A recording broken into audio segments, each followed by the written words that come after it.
Okay, Assalamualaikum warahmatullahi wabarakatuh kepada parisan panel dan juga sidang pendengar sekalian. Alhamdulillah Rabbil Alamin, wassalatu wassalamu ala asyrafil anbiya wal mursalin wa ala alihi wasahbihi ajma'in. Alhamdulillah, pertamanya selamanya mari kita panjatkan syukur kepada Allah Subhanahu wa taala kerana dengan limpah kurnianya kita diberi keizinan untuk bersama pada malam ini dalam satu sesi yang saya fikir kita boleh anggap ia sebagai satu majlis ilmu, kerana kita membincangkan tentang persoalan ummah dan juga persoalan masyarakat di luar sana yang berkait rapat dengan agama, berkait rapat dengan isu kemanusiaan dan sebagainya. Di mana hari ini kita sedia maklum isu yang sedang berlega yang saya yakin tidak terlepas daripada menjadi perbualan oleh setiap orang di atas muka bumi hari ini adalah soal isu konflik peperangan antara Israel dan juga Palestin, khususnya Gaza. Dan yang bertitik tolak daripada itu, pihak Pusat Sains Kemanusiaan Universiti Malaysia Pahang As-Sultan Abdullah, PSK UMPSA, dengan rendah hati menganjurkan wacana ilmiah sains kemanusiaan, iaitu siri webinar untuk kita membincangkan tentang isu-isu semasa. Jadi mungkin saya boleh cerita sikit background ataupun latar belakang. Pusat Sains Kemanusiaan kita memang telah mengadakan siri-siri webinar untuk membincangkan tentang isu-isu semasa, dan sekarang ini tiba giliran untuk kita membicarakan tentang isu konflik atau peperangan di Gaza yang sedang melanda sekarang. Dan kita mengambil kesempatan pada apa yang sedang berlaku ini untuk kita membincangkan isu yang saya fikir sangat penting, dengan kita mengkhususkan tajuk mengenai Palestin dan masa depan perdamaian di Asia Barat. Di mana pada hari ini kita menampilkan dua orang panel yang saya fikir bila kita bercakap tentang sejarah, bercakap tentang politik berkait dengan Palestin, khususnya dalam rantau Timur Tengah secara umumnya. Dua orang ni saya fikir, dua orang panel yang bersama kita pada hari ini saya fikir adalah ahli panel yang tidak asing. Pertama mungkin saya boleh perkenalkan, panel pertama kita ialah Prof. Muhammad Roslan bin Muhammad Noor, Profesor dan juga Ketua Jabatan Sejarah dan Tamadun Islam, Akademi Pengajian Islam Universiti Malaya. Dan panel kedua adalah Dr. Irfan, Ahmad Irfan Ikmal Syam, iaitu pensyarah kanan dari Pusat Sains Kemanusiaan Universiti Malaysia Pahang As-Sultan Abdullah. Mengapa kedua-dua panel ini yang dipilih? Kerana mereka berdua ini pernah merupakan rakan seperguruan semasa belajar di UK satu masa dahulu. Dan keduanya mengambil dalam bidang sejarah Palestin, khususnya Jerusalem. Jadi saya tak nak memanjangkan pengenalan, tapi mungkin sedikit penerangan di sudut format. InsyaAllah pada webinar kita pada malam ini kita akan jalankan secara mungkin agak santai. Kita akan jalankan secara konsep talk show, di mana soalan akan diberikan kepada panel-panel dan mungkin ada interruption ataupun ada celahan daripada saya lah selaku moderator. Jadi kita akan ada 4 pusingan. 3 pusingan pertama adalah soalan yang diberikan masing-masing kepada moderators setiap satu. Untuk 3 pusingan yang pertama, dan seterusnya pusingan keempat ni ialah kita buka kepada audiens. Kita akan bacakan soalan yang dilontarkan melalui komen-komen di Facebook page Pusat Sains Kemanusiaan UMPSA, insyaAllah. Jadi kita pergi kepada panel pertama, Prof. Roslan. Prof, kita tahu bahawa ketegangan antara Israel dan Palestin ini telah memakan masa yang lama, melampaui 1 abad.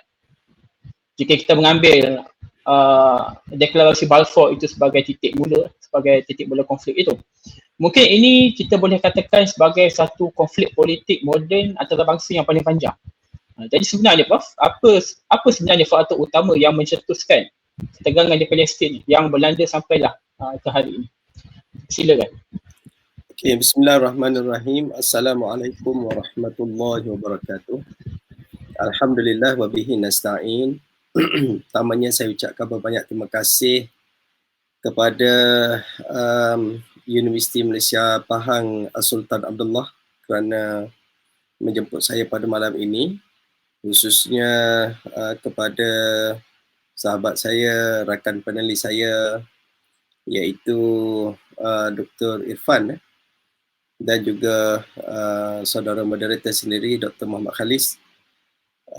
dan seluruh para penonton dan para pendengar yang dikasihi sekalian. Alhamdulillah, saya bersyukur kepada Allah Subhanahu Wa Taala, malam ini kita membicarakan berkaitan dengan Palestin dan masa depan perdamaian di Asia Barat. Ya.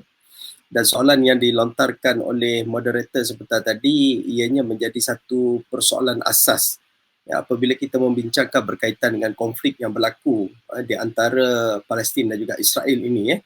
Ada yang mengatakan bahawa konflik ini sudah lama berlaku. Ya, memang betul. Ianya telah lama berlaku. Saya masih ingat ketika Presiden Barack Obama memberikan ucapan di Cairo University, ya, beliau menyatakan bahawa konflik ini telah berlalu more than a century ago, iaitu lebih daripada 1 abad yang lalu. Ya. Kalau kita nak menyorot kepada sejarah apa yang berlaku berkaitan dengan Palestin dan Israel ini, kita boleh melihat daripada pelbagai perspektif ataupun daripada pelbagai dimensi yang mungkin kita boleh lihat bersamalah, ya. Antara yang biasa kita tengok adalah persejarahannya pada era moden, ya. Saya rasa saya zoom teruslah kepada era moden ini, di mana kita tahu bahawa pada sebelum kejatuhan Khilafah Islamiah Turki Osmaniyah itu, Palestin ini memang berada di bawah naungan kerajaan Turki Osmaniyah itu sendiri, ya, yang bermula pada abad yang ke-15, ya, sekitar tahun 1453 macam tu, ya. Sehinggalah diambang kejatuhan kerajaan Turki Osmaniyah, khususnya ketika kerajaan Turki Osmaniyah mula menyertai sebagai pasukan central power dalam Perang Dunia yang pertama, ya, bersama dengan Jerman, Austria dan Hungary, ya, iaitu ketika mereka menentang Allied power yang dikuasai khususnya oleh negara barat pada waktu tersebut, United Kingdom, Perancis, ya, yang menjadi kuasa bersekutu dalam Perang Dunia yang pertama tersebutlah. Jadi pada era tersebut kita dapati bahawa pada era kerajaan Turki Osmaniyah ni, kita dapati bahawa kerajaan Turki Osmaniyah memang memberikan perlindungan, ya, kepada Palestin ini, tanah air Palestin ini, sehinggalah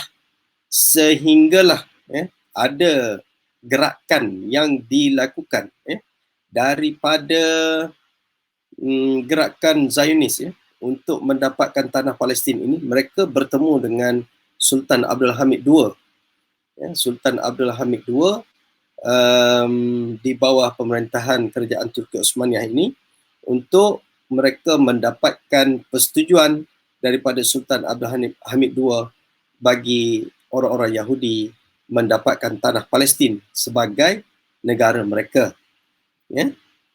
Namun begitu, kita melihat di dalam catatan-catatan sejarah, Sultan Abdul Hamid II sangat kental dan sangat mempertahankan tanah air Palestin daripada jatuh ke tangan golongan Yahudi. Ya, kalau kita tengok, Yahudi ini mereka mewujudkan kelompok-kelompok pelobi. Ya, saya ingat kelompok-kelompok pelobi mereka ini sebenarnya terdiri daripada cendekiawan-cendekiawan, orang-orang cerdik pandai, para profesor, ya, yang berada di universiti-universiti tertentu, ya, di Eropah pada waktu tersebut, khususnya yang berada di United Kingdom. Ya. Mereka melakukan usaha melobi untuk mendapatkan hak bagi mewujudkan negara di Palestin. Ya. Antara nama yang biasa kita dengar, mungkin kalau kita melihat kepada catatan-catatan sejarah, kita akan bertemu dengan nama seperti Charles Wiseman umpamanya, seorang ahli akademik di Manchester, seorang ahli akademik yang begitu orang kata apa, bersungguh-sungguh untuk melobi kuasa besar dunia pada waktu itu, iaitu Britain ini, bagi memastikan Britain memberikan hak bagi menubuhkan negara Palestin, negara Yahudi di tanah Palestin. Sehinggalah apa yang disebutkan oleh tuan moderator tadi, iaitu kita melihat perjuangan mereka itu berjaya mendapat sokongan yang padu daripada kuasa besar dunia melalui deklarasi Balfour pada tahun 1917. Dan deklarasi Balfour ini diberikan kepada Lord Rothschild. Lord Rothschild. Kalau sesiapa yang mungkin punya masa mungkin boleh search ataupun boleh guna enjin cecari itu untuk mengetahui latar belakang Lord Rothschild ini, siapa Lord Rothschild. Jadi saya melihat bahawa apabila surat tersebut diadres kepada Lord Rothschild, dia memberikan satu kekuatan kepada orang Yahudi kerana di dalam deklarasi tersebut menyebutkan bahawa kerajaan Britain pada waktu itu memberi sokongan untuk menubuhkan di Palestin a national home for the Jewish people, iaitu negara bagi orang-orang Yahudi yang ingin ditubuhkan di Palestin. Diringkaskan cerita pada tahun 1948 ditubuhkanlah negara Israel. Ditubuhkan negara Israel pada 14 Mei 1948. Untuk makluman para penonton, para pendengar, kalau siapa yang biasa mendengar perkataan apa kita panggil Nakbah. Nakbah ni kita sambut pada 15 Mei kan? 15 Mei setiap tahun. Bagi siapa-siapa yang tak tahu, 15 Mei setiap tahun itu adalah hari Nakbah. Hari Nakbah itu apa? Hari Nakbah itu adalah hari katastrofi memperingati satu kezaliman yang dilakukan oleh orang-orang Israel kerana mereka telah merampas tanah Palestin untuk dijadikan negara Yahudi, negara Israel itu 15 Mei kita menyambut hari Nakbah, hari kesedihan, hari memperingati betapa orang Yahudi ini begitu zalim, mereka merampas tanah air orang Palestin ini. Kemudian pada 14 Mei memanglah setiap tahun akan disambut hari kemerdekaan, hari kewujudan negara Israel. Pada 15 Mei setiap tahun kita menyambutnya sebagai hari Nakbah. Jadi kita kena ingat perkara tersebut. Hari Nakbah ini adalah hari di mana peristiwa kewujudan negara haram Israel itu berlaku. Dan ada kuasa-kuasa besar dunia yang memberikan sokongan terhadap penubuhan negara Israel ini. Sebelum negara Israel itu ditubuhkan, saya nak sebut sedikit saja pada peringkat ini. Sebelum negara Israel itu diwujudkan pada tahun 1947, ada satu resolusi yang dikeluarkan oleh Pertubuhan Bangsa-Bangsa Bersatu, PBB, iaitu untuk membahagikan tanah air Palestin itu kepada dua. Itu yang dikenali sebagai Partition Plan. Partition Plan itu adalah untuk mewujudkan dua negara di atas tanah Palestin. Inilah yang biasa kita dengar, nama yang mungkin apabila kita membincangkan isu Palestin ini, mungkin kita biasa mendengar dengan nama Two State Solution ataupun solusi dua negara. Solusi dua negara ini pernah pernah diutarakan dan ianya menjadi satu perkara yang sangat diperbincangkan dalam kalangan rakyat Palestin sendiri. Kerana pada tahun 1947 itu rata-rata rakyat Palestin tidak bersetuju dengan Partition Plan yang cuba dilakukan oleh PBB ataupun oleh Pertubuhan Bangsa-Bangsa Bersatu, dalam bahasa Inggerisnya kita panggil United Nations. Jadi mereka tidak bersetuju. Namun pada tahun 1948, walaupun di kalangan Arab Palestin tidak bersetuju, Israel tetap terus mengisytiharkan kewujudan negara Israel di atas tanah Palestin tersebut. Itulah yang saya rasa Dr. Khalis sepintas lalu kalau kita nak membicarakan berkaitan dengan isu sejarah konflik yang berlaku pada hari ini. Ironinya kalau kita lihat sebelum kejatuhan kerajaan Turki Osmaniyah itu kita tidak mendengar konflik. Kita tidak mendengar konflik berlaku di sana. Kerana apa? Kerana agama-agama Samawi yang mempunyai keterikatan mereka dengan tanah Palestin ini, mereka diberikan hak oleh pemerintah Islam untuk mereka pergi ke Palestin, untuk mereka melakukan ibadat di sana. Bagi golongan Kristian, ya, mereka menjadikan Jerusalem itu tempat pilgrimage mereka. Pilgrimage, betul ke saya sebut Dr. Irfan? Pilgrimage. Ya, ini tempat, kalau kita orang Islam kita pergi haji, orang Mak Saleh kata kita pergi pilgrimage, haji, pergi haji. Ya. Tapi bagi orang-orang Kristian, pilgrimage mereka adalah di Jerusalem. Begitu juga dengan orang-orang Yahudi. Pilgrimage mereka adalah di Jerusalem. Kenapa begitu? Kerana Jerusalem, Baitul Maqdis itu, dia istilahnya one city, three faith. Satu bandar, ada 3 kepercayaan utama yang kita kata mempunyai ikatan dengan mereka. Khususnya Islam memang mempunyai ikatan yang sangat jelas yang mungkin kita akan huraikan kemudian. Terima kasih Dr. Khalis.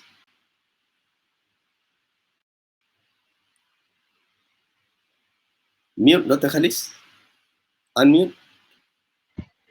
Terima kasih Prof. Hussain di atas respon untuk soalan pertama tadi yang saya fikir sangat padat dengan kronologi history ataupun kronologi sejarah macam mana boleh tercetusnya konflik Palestin dan juga Israel ini. Dan yang menarik, Prof tutup huraian tadi dengan persoalan tentang Jerusalem ini menjadi kota ataupun bandar 3 agama Samawi, kalau kita boleh sebutlah, iaitu Islam, Kristian dan juga Yahudi. Jadi kita pergi ke panel kedua iaitu Dr. Irfan.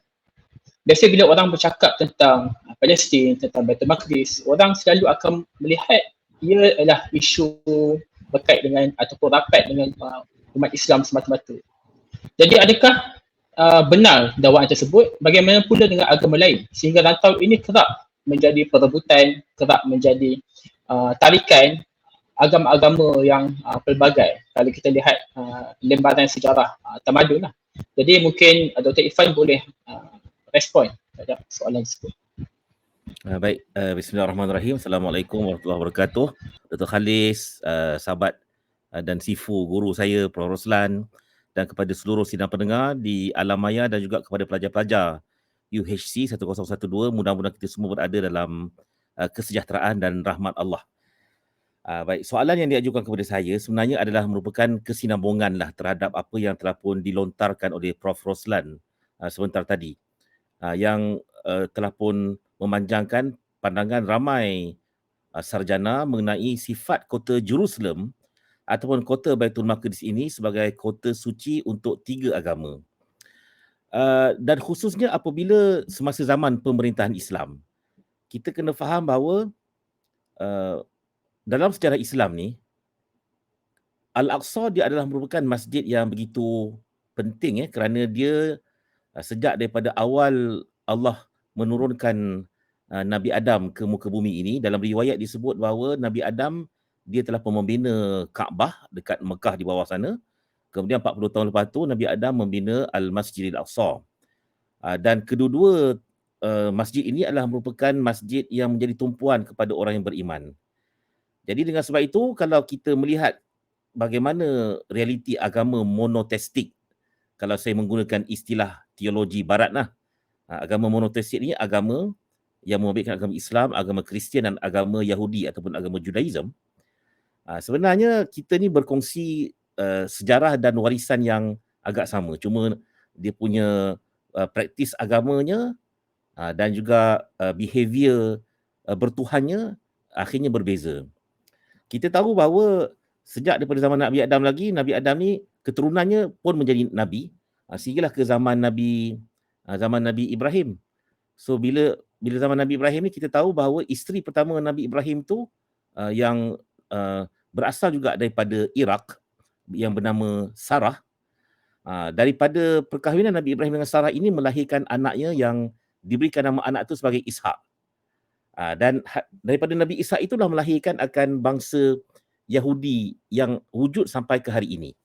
Mak kata orang Yahudi ni sebenarnya dia daripada keturunan Ishak yang juga merupakan anak kepada Nabi Ibrahim. Dan dalam masa yang sama, Nabi Ibrahim juga berkahwin dengan Hajar. Hajar yang berasal daripada Mesir. Dan kita pun tahu sejarah mereka berdua, mereka Allah tempatkan dekat Mekah. Dan daripada perkahwinan dengan Hajar itu, akhirnya melahirkan Nabi Ismail. Ini kisah yang dikongsi bersama dengan ketiga-tiga agama ni. Dan daripada perkahwinan dengan Nabi, perkahwinan Ibrahim dengan Hajar itu melahirkan Ismail kan. Melahirkan Ismail dan akhirnya Ismail bila duduk kat Mekah, Ismail ni dia berkahwin dengan kabilah Jurhum. Dan daripada hasil perkahwinan antara Ismail dengan kabilah Jurhum itu akhirnya melahirkan bangsa Arab Al-Musta'rabah ataupun Arab moden lah. Arab moden yang ada sekarang ni. Dan makna kata kita boleh buat kesimpulan sebenarnya kita ni ibarat macam sepupu je, hubungan Yahudi dengan Arab ni. Kalau kita kembali kepada nenek moyang mereka, genealogi mereka sebenarnya macam hubungan anak beranak je, sepupu je. Cuma akhirnya pemahaman mereka terhadap teks beragama dan juga kefahaman mereka terhadap konsep ketuhanan itu yang ada sedikit variasi dan juga Allah Tuhan menguji mereka dari sudut pemilikan tanah dan seumpamanya, itu yang menyebabkan sengketa itu dia berlarutan dengan agak panjang lah. Jadi dia ringkaskan cerita sebenarnya untuk ketiga-tiga agama monoteistik ataupun agama samawi ini, kita berpandangan bahawa kota Jerusalem ini sebagai kota yang penting untuk ketiga-tiganya. Contohnya, kalau saya share gambar latar belakang saya ni pun gambar di Baitul Maqdis. Kalau saya share gambar ni, ini adalah merupakan gambar Al-Masjidil Aqsa. Yang mana bagi umat Islam, kita percaya bahawa di sini dah tempat kiblat pertama. Dan di sini dah tempat di mana Nabi Muhammad diisrakan dalam the night journey dan juga di ascension. Dimi'rajkan pun di sini. Dan dalam masa yang sama, kalaulah kita kembali kepada sejarah Bani Israel, golongan Ahlul Kitab Bani Israel ini, mereka juga sebenarnya dahulu kalau ikut sirah kita, mereka juga sebenarnya adalah orang yang beriman. Dan apa yang mereka panggil sebagai Haikal Sulaiman ataupun Temple Solomon, sama ada the first temple ataupun the second temple tu kan, sebenarnya lokasinya berada di sinilah. Benar hakikatnya Al-Masjidil Aqsa dulu memang dibangunkan untuk dijadikan sebagai tempat beribadat bagi orang beriman. Dan orang beriman dahulu bagi naratif Muslim adalah Bani Israel, adalah orang Yahudi. Jadi dengan sebab itu sampai ke saat ini, orang Yahudi masih lagi menganggap kawasan ini sebagai kawasan yang suci. Bahkan kalaulah satu hari nanti mereka ditakdirkan lah, kalau mereka dapat kawasan ini, kawasan yang paling betul-betul mereka nak cari ialah kawasan tapak Dome of the Rock ini, untuk mereka dirikan the third temple. Cuma kita kena faham sebenarnya dalam ajaran Judaism ataupun dalam fatwa rabbinical, ulama-ulama ataupun golongan Al-Ahbar Bani Israel ini, sebenarnya akibat daripada kerosakan yang dilakukan oleh Bani Israel pada zaman terdahulu, mereka banyak buat kerosakan, menukar kandungan Revelation, menukar kandungan Taurat, kemudian mereka juga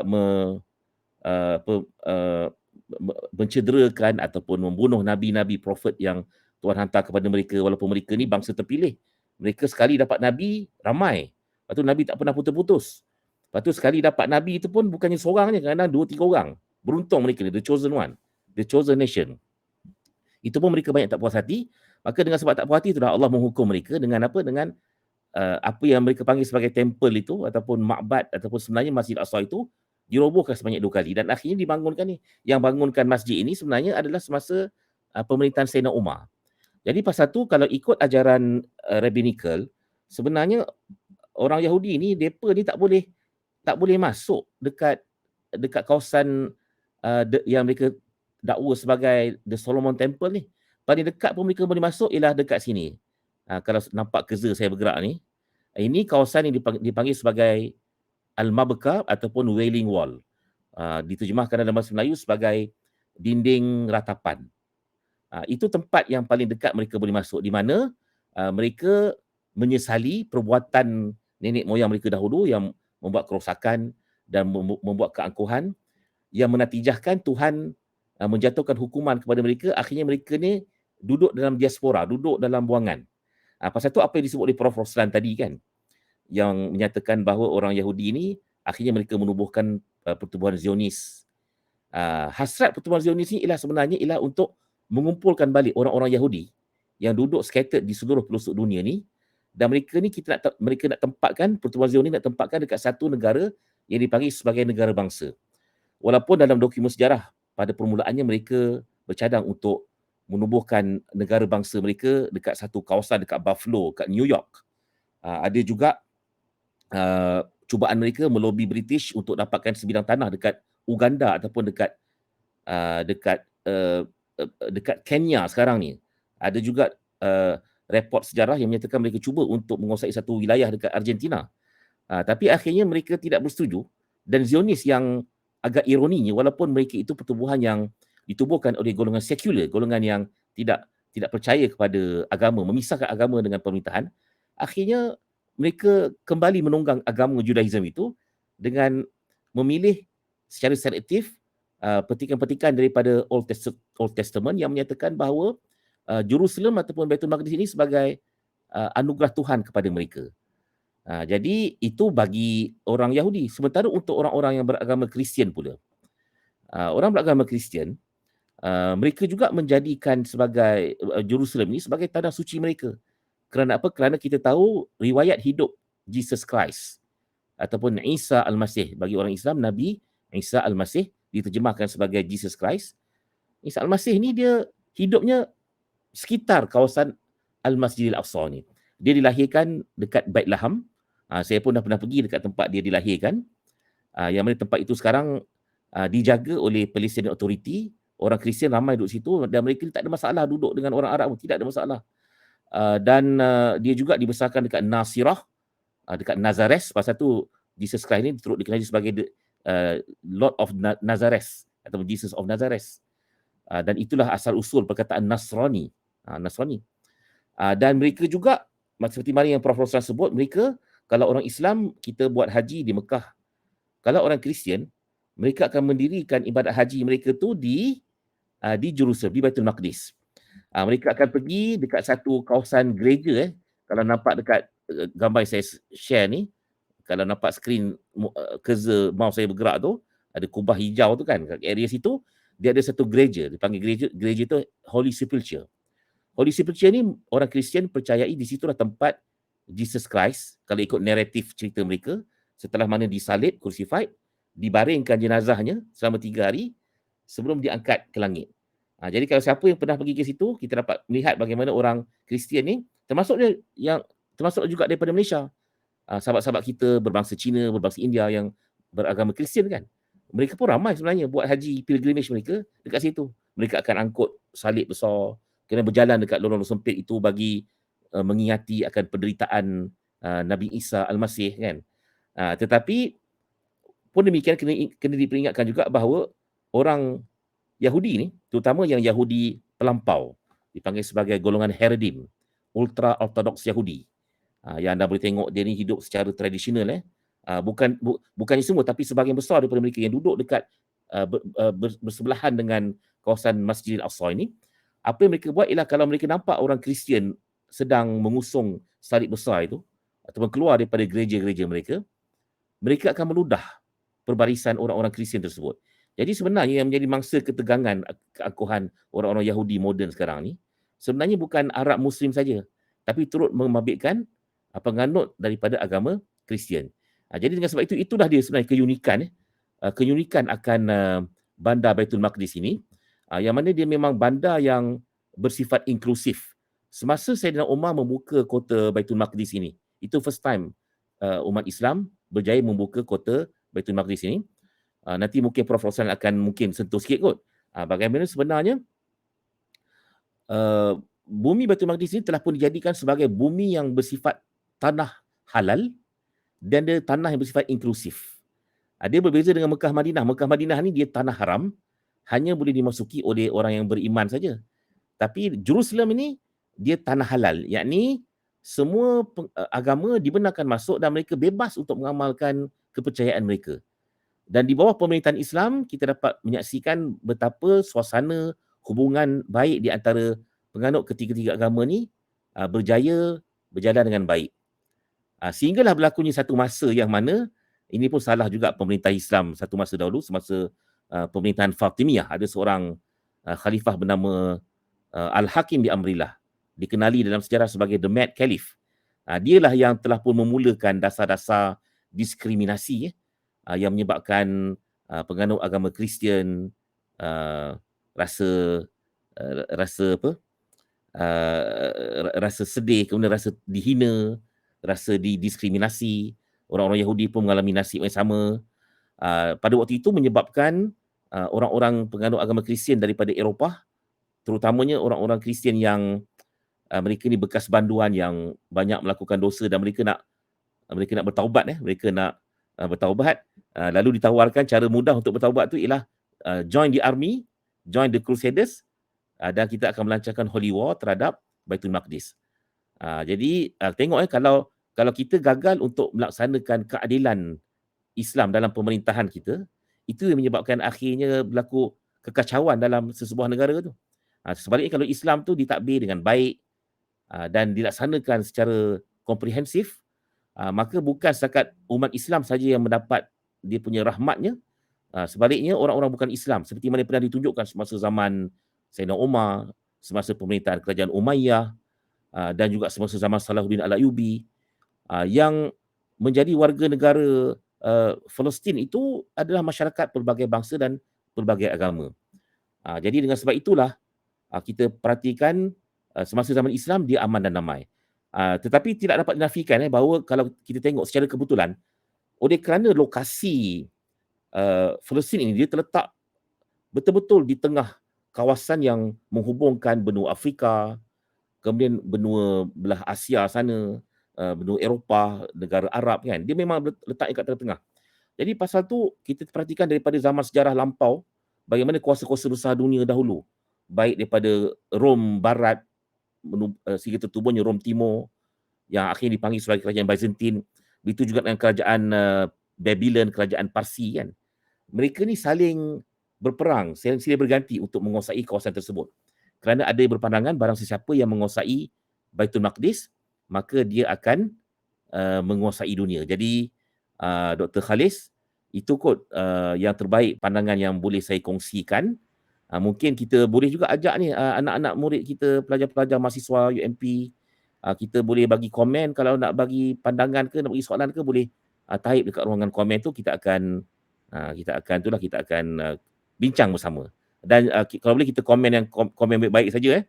Takut ada pula yang block kita punya live streaming ni. InsyaAllah kita kembali kepada Tuan Moderator. Okay, terima kasih Dr. Irfan di atas respon yang saya fikir sangat menarik dan banyak isi-isi lah berdasarkan daripada soalan yang dikemukakan. Okay, sebelum saya pergi semula ke Prof. Roslan, saya nak mengajak penonton-penonton semua untuk seperti biasa like, share dan kalau boleh komen, meriahkan kita punya diskusi pada malam ini. Komen dengan mungkin dengan persoalan ataupun mungkin dengan pandangan anda. Nanti mana komen-komen dan juga pandangan yang menarik itu kita akan paparkan pada skrin insyaAllah. Okay, kita balik ke panel kita yang pertama, Prof. Roslan. Okay, tadi Dr. Irfan telah tutup perbincangan ataupun huraian beliau tadi tentang dari sudut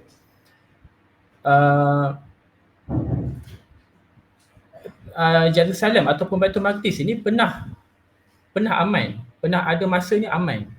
Sebab hari ini kadang-kadang orang bila sebut Palestin, sebut Gaza, sebut Tepi Barat, kadang-kadang orang, mungkin sebahagian orang yang mungkin tidak faham, dia akan rasakan letih untuk bercakap tentang isu ini. Sebab sama tahun akan ada konflik, sama tahun akan ada kekacauan, sama tahun akan ada peperangan. Jadi digambarkan oleh Dr. Irfan tadi bahawa ada masanya aman rantau ini. Jadi mungkin Prof. Roslan boleh kongsikan sikit dari sudut sejarah ni. Mungkin sama ada pada era medieval ataupun pada era moden sekalipun, adakah wujud waktu ataupun tempoh aman di rantau tersebut, rantau yang sedang bergolak ini? Ya. Okey, terima kasih Dr. Khalis ya. Ini juga satu soalan yang saya kira cukup baik lah, sebab apabila kita berbincang berkaitan dengan Palestin Israel ni, orang asyik tengok konflik dia daripada dulu sampai sekarang. Bila nak habis? Tak habis-habis. Ya? Apakah rantau tersebut tak pernah aman, tak pernah damai? Ini juga satu persoalan yang kita kena lihat bersama. Ya?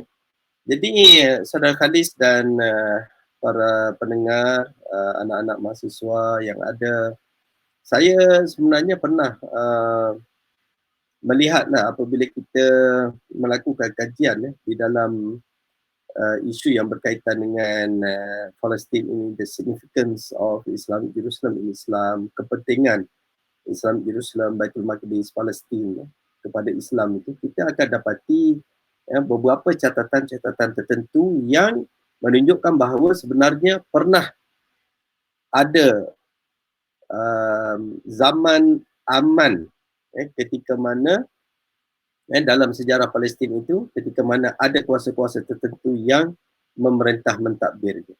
Saya lihat dalam sepanjang sejarah yang ada daripada zaman Nabi Muhammad SAW sehinggalah kepada zaman moden kita ini, kita tengok berapa ratus tahun, berapa ribu tahun tu daripada tahun, kalau kita ikut tahun hijrah kita sekarang ini 1445 maknanya lebih daripada 1000 tahun yang lalu lah.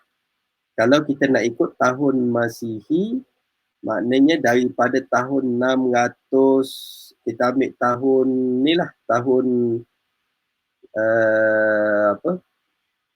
kewafatan. Kalau kewafatan Nabi Muhammad SAW 600 berapa 32 betul 632 betul ke? Tahun 570 Nabi lahir dan Nabi meninggal 632 betul kan? 34 lah. Okay. Ya. Betul. Jadi kalau kita lihat daripada tarikh kewafatan baginda Nabi Muhammad SAW sampailah sekarang ini tahun 2023. Kita dapati lebih kurang dalam 1000 berapa ratus tahun tu, 1400 tahun lah. Lebih kurang macam tu. Ada dua period ataupun dua zaman di mana kita dapati bahawa zaman tersebut kita melihat Baitul Maqdis berada di dalam keadaan yang aman. Yang pertamanya saya boleh nyatakan iaitu pada zaman pembukaan ataupun pembebasan kota Baitul Maqdis daripada penjajahan pada era Sayyidina Umar Al-Khattab radhiyallahu anhu.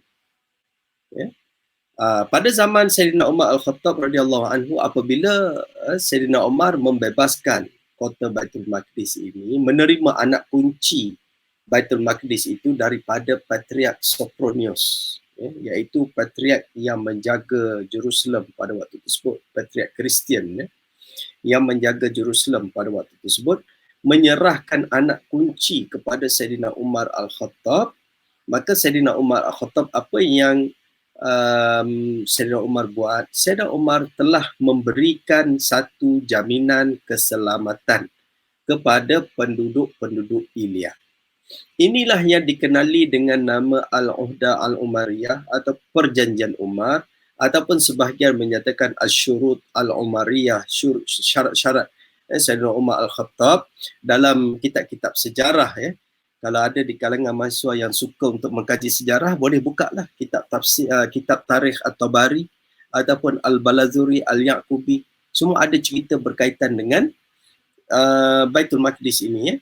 Zaman pembukaan Baitul Maqdis, termasuklah apa yang ditulis oleh Ibnu Al-Asir.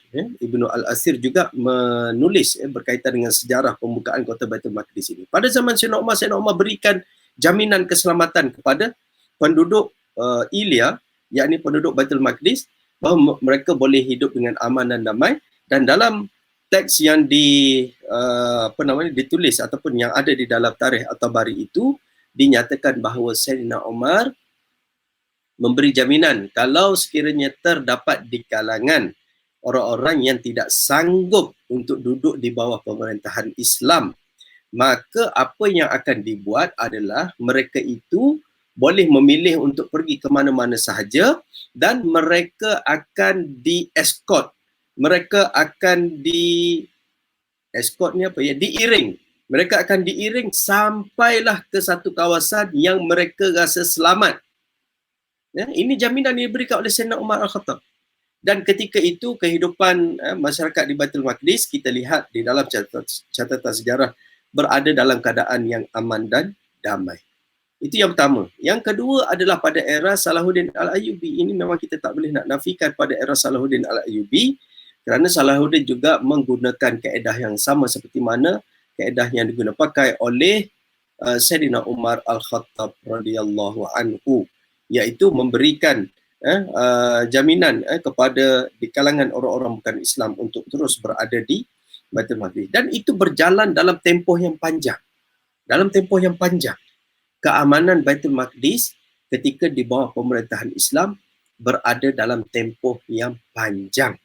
637 Masihi, mula-mula ketika Sayyidina Umar membebaskan kota Baitul Maqdis. 637 Masihi. Ada catatan yang tulis 636, ada catatan yang tulis 635. Tapi sahabat kami, siapa nama dia? Osman Attal. Osman Ismail Attal.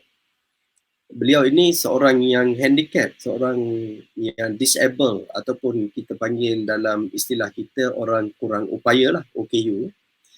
Ya, dia pakai tongkat. Saya ingat, mungkin Dr. Irfan mungkin masih ingat masa kita di Dandi dulu. Osman ni dia pakai tongkat. Tongkat macam orang yang patah kaki tu. Dia pakai tongkat. Sebab apa? Sebab kaki Osman ni, sebelah kaki dia itu tidak berfungsi, tak boleh berfungsi. Jadi dia pergi ke tempat belajar, dia pakai tongkat tu, pakai tongkat. Tapi Masya Allah, walaupun kita tengok fizikalnya lemah, tetapi dia punya brain dia. Ini yang mahal ni, brain dia, otak dia jalan. Dia buat kajian yang sangat penting. Dan dialah yang mentashehkan, saya ingat tarikh yang paling,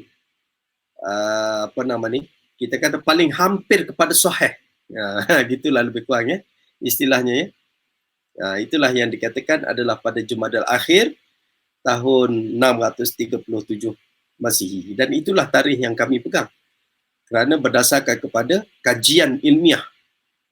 Jadi kita ambil tahun 637 Masihi, iaitu 5 tahun setelah kewafatan baginda Nabi Muhammad SAW. Bermula daripada 637 sampai tahun 1099, kerana 1099 itu sampai 1187 itu adalah periode ataupun era di mana kerajaan tentera salib merampas Jerusalem. Jadi 637 sehingga 1099 itu lebih kurang dalam 400 tahun. Kemudian pada era Salahuddin Al-Ayyubi dapat balik Baitul Maqdis itu, sehinggalah ke zaman kejatuhan kerajaan Turki Osmaniyah 1187 sehingga 1900 lah, kita kata awal abad ke-20 Itu lebih kurang dalam 900 tahun lagi. Maknanya 900 campur 400, 1300 tahun. Baitul Maqdis itu berada di bawah pemerintahan Islam secara aman damai, tidak berlaku konflik seperti mana yang berlaku pada hari ini. Itulah sejarahnya. Kalau kita nak tengok, pernah tak orang kata berlaku zaman aman di sana? Ya, ada. Bila? Zaman di bawah pemerintahan Islam. Itu yang saya nak sebutkan. Penting kita nak kena faham tersebut. Dan ada orang, Dr. Khalis, ada orang yang mempertikaikan. Dia kata sebenarnya Baitul Maqdis Palestin ini tak penting kepada orang Islam sebab dia tidak dibebaskan pada era Nabi Muhammad SAW. Pada zaman Nabi, Palestin itu berada di bawah tangan Rom Byzantine, di bawah pemerintahan Rom Byzantine, Roman. Jadi Rom ini, jadi orang argue, dia kata kalau betul Baitul Maqdis itu penting, mesti dah dibebaskan pada zaman Nabi Muhammad SAW. Ini kita kena faham. Kita kena jawab balik kepada mereka ini, khususnya kepada orientalis dan juga khusus kepada scholar-scholar ataupun cendekiawan-cendekiawan Yahudi yang cuba untuk menafikan sanctity ataupun kepentingan Baitul Maqdis kepada orang Islam. Sebenarnya Nabi Muhammad SAW walaupun tidak membebaskan secara fizikal Baitul Maqdis, tetapi perjalanan Isra' dan Mi'raj itu berlaku daripada Masjidil Haram ke Masjidil Aqsa di Palestin, walaupun Palestin masih belum dibebaskan, nak menunjukkan betapa Palestin itu penting dan mempunyai hubung kait dengan Masjidil Haram dalam Islam. Ya, ini penting kita nak kena faham. Tadi disebutkan oleh Dr. Irfan tadi, Masjidil Haram di Mekah dan Masjid Nabawi di Madinah Al-Munawwarah merupakan tanah haram. Orang bukan Islam tak boleh masuk. Tetapi berbeza dengan Masjidil Aqsa, yang mana Masjidil Aqsa itu adalah tanah yang dikongsikan dengan 3 agama samawi ini. Ya, 3 agama samawi. Ketika Islam memerintah, tak ada masalah Islam memberikan, membuka itu kepada orang bukan Islam. Tetapi kita tengok apabila Baitul Maqdis jatuh ke tangan bukan Islam, khususnya zaman sekarang jatuh ke tangan Israel, ke tangan orang Yahudi, kita dapati bahawa mereka melakukan perbuatan-perbuatan yang sangat zalim, menindas orang Islam, tidak memberikan hak kepada orang Islam untuk melakukan ibadat di Masjidil Aqsa. Ya, mungkin dia bagi, ada orang yang boleh masuk Masjidil Aqsa, boleh. Orang-orang daripada Malaysia yang pergi melancong kat sana pun boleh masuk. Tetapi penduduk di Baitul Maqdis itu sendiri, saya dimaklumkan, kalau bawah umur 50 tahun, payah nak masuk ke Masjid Aqsa. Betul tak Dr. Irfan, ya? Jadi kita tengok di situ betapa mereka cuba untuk menafikan dan menindas orang Islam ini daripada masuk ke Masjid Aqsa itu, daripada orang kata berkongsi the sanctity of Masjid Aqsa. Itulah lebih kurangnya Dr. Khalis dan semua yang mendengar kita pada hari ini. Kalau saya tengok soalan-soalan ni, tak nampak pula soalan banyak. Oh, ada yang komen-komen. Okey, nanti mungkin kita boleh. Banyak soalan. Mungkin kita boleh. Banyak soalan. Baik kali. Okey. Terima kasih Prof. Ruslan atas jawapan untuk soalan sebelah tadi. Jadi kita nampaklah bahawa rantau Baitul Maqdis ataupun Palestin secara umum ni pernah capai tempoh yang aman. Dan tempoh ni sebenarnya lebih panjang daripada pergolakan yang melanda pada era moden ni lah. Jika kita mengambil daripada tempoh deklarasi Balfour sebagai titik hitam permulaan bagi konflik yang berpanjangan sehingga hari ini, sebenarnya tempoh aman itu lebih lama. Cuma mungkin kita ni hidup pada zaman yang lebih terkemudian, kita melihat ataupun kita berada pada zaman yang kita rasa masa itu berlalu dengan cepat. Jadi kita rasa tempoh konflik ni sangat panjang. Okey, jadi saya lihat ada satu soalan ni saya boleh paparkan kat sini. Saya paparkan ni kerana kebetulan soalannya hampir sama macam soalan yang saya nak kemukakan lah kepada Dr. Irfan, iaitu tentang pandangan anti-Semitism. Okay, jadi Dr. Irfan, Malaysia ni memang dikenali sebagai antara negara Muslim yang lantang dalam bersuara untuk isu-isu melibatkan Palestin, Gaza dan sebagainya.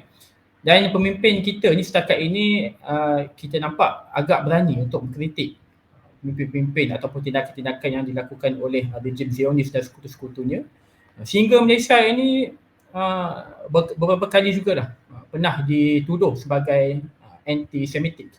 Jadi mungkin Dr. Irfan boleh respon persoalan tersebut, kenapa digelar anti-Semitik, adakah benar, ataupun mungkin Dr. Irfan boleh cerita sikit kot tentang anti-Semitik ni apa dia sebenarnya untuk fahaman pelajar-pelajar sekalian. Okay, persilakan. Baik, terima kasih kepada saudara moderator dan juga saudari Tasha yang bertanya soalan mengenai tuduhan Malaysia sebagai negara anti-Semitik. Kita kena faham bahawa pertama sekali apa yang dimaksudkan sebagai Semitik ni. Semitik ni sebenarnya dari sudut etimologinya, dia merujuk kepada anak-anak keturunan Sam bin Nuh. Bagi penganut agama Yahudi, penganut agama Kristian, penganut agama Islam, kita berkongsi kisah Nabi yang sama. Berkongsi kisah Nabi Nuh, dan Nabi Nuh ni antara mukjizatnya ialah dia pandai membuat bahtera, kemudian berlakunya banjir besar. Daripada ramai-ramai ahli keluarganya, hanya 3 orang anaknya saja yang naik kapal untuk sebagai tanda beriman dan tanda menyokong akan perjuangan ayahnya, iaitu Sam, Ham dan Yafith. Daripada keturunan Sam ini dah melahirkan bangsa-bangsa yang berkulit putih macam bangsa Yahudi, bangsa Arab ni. Cuma biasanya bila dirujuk kepada Semitik, biasanya orang lebih refer kepada bangsa Yahudi ni. Hakikatnya, adakah Malaysia ni negara yang bersifat anti-Semitik? Saya nak menyatakan bahawa tuduhan itu tuduhan yang amat salah. Apa buktinya? Buktinya sebenarnya macam saya sebut dalam pusingan pertama, orang Yahudi dahulu mereka pernah duduk dalam exile, pernah duduk dalam diaspora. Mereka merempat kerana negara-negara, terutama negara belah Eropah ni dulu, tak suka dengan perangai orang Yahudi ni. Dan juga negara-negara belah sana, belah jauh, belah barat, dan tak suka orang Yahudi duduk bersama-sama dengan mereka. Jadi mereka duduk dalam diaspora. Dan di antara tempat mereka pernah menumpang kasih adalah di Tanah Melayu, iaitu di Pulau Pinang. Dekat, tak jauh daripada Komtar, kalau anda boleh saksikan dalam gambar yang saya kongsi ni, tak jauh daripada Komtar, masih ada lagi Jewish Cemetery, ataupun perkuburan lama Yahudi. Dan kerajaan Malaysia juga ada membuat satu bancian, berapakah bilangan penduduk yang berbangsa Yahudi yang asalnya daripada Iraq, tapi mereka nak cari kehidupan yang lebih baik, mereka pernah datang ke Tanah Melayu. Jadi adakah orang Melayu ataupun warga Tanah Melayu dahulu anti kepada orang-orang Yahudi ni? Tidak. Bahkan kita membantu, kita melayan mereka, kita benarkan mereka duduk bersama-sama. Yang penting taat kepada negara dan juga patuh undang-undang. Ke mana perginya keturunan mereka sekarang?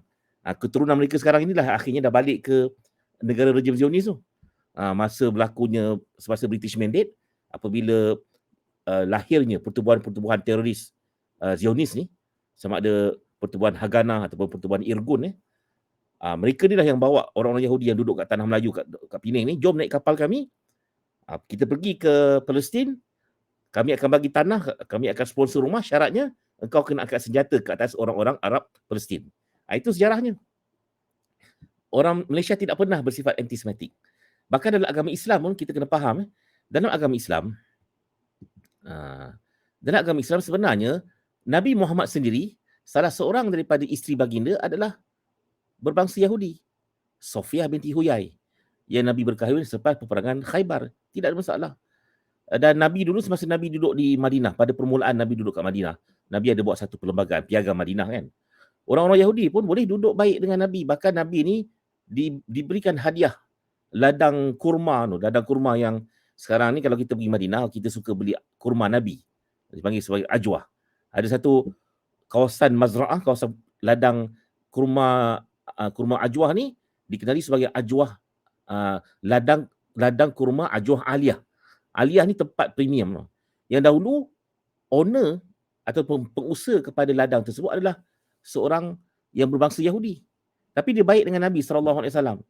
Dan dalam satu perang Uhud, dia mewasiatkan kalau aku mati dalam perang Uhud ni, aku nak menghadiahkan mazra'ah ataupun ladang kurma Aliyah ini kepada Nabi. Dan ditakdirkan dia mati, dia tak perlu agama Islam, tapi dia bersama-sama dengan Nabi. Dia berperang bersama dengan Nabi walaupun dia tidak beragama Islam. Jadi bukannya kita bermusuh dengan semua bangsa Yahudi, tidak. Pasal tu, sebagai warga Malaysia yang mendukunglah semua polisi dan juga undang-undang negara kita tahu bahawa di negara kita ni, kita tidak ada hubungan diplomatik dengan negara Israel. Kerana apa? Kerana Malaysia ni, kita konsisten, mana-mana negara yang bersifat kolonialist, ataupun negara yang mengamalkan dasar apartheid, walaupun negara itu negara non-Muslim, kita akan bantah.